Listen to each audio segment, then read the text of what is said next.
सह्याद्रीचा कडा आज मुका झालाय. भीमेचं पाणीही रक्ताळलंय. कारण ज्या राजाने आपल्या रक्ताच्या प्रत्येक थेंबाने हे स्वराज्य सिंचलं, त्याच छाव्याचं बलिदान फक्त आता तारखेपुरतं मर्यादित झालंय. 1 फेब्रुवारी 1689. संगमेश्वराला नियतीनं घात केला, फितुरी जिंकले आणि शंभूराजांना कैद झाली. औरंग्याने कितीतरी वेळा विचारलं, इस्लाम स्वीकार कर, सगळं राज्य परत देतो. पण रक्तामध्ये शिवरायांचे संस्कार होते. शंभूराजांनी हसत हसत म्हटलं, अरे औरंग्या, या देहाचे तुकडे झाले तरी चालतील, पण माझा स्वधर्म आणि स्वराज्य कधीच विकणार नाही.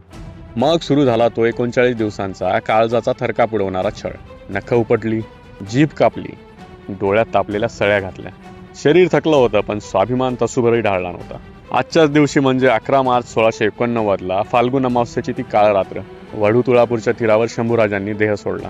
राजे, तुम्ही गेले नाहीत, तुम्ही प्रत्येक मावळ्याच्या काळजात मशाल पेटवून गेलात. तुमच्या बलिदानामुळेच आज आमची मंदिरं सुरक्षित आहेत, आमची संस्कृती जिवंत आहे. छत्रपती शंभूराजांना मानाचा मुजरा.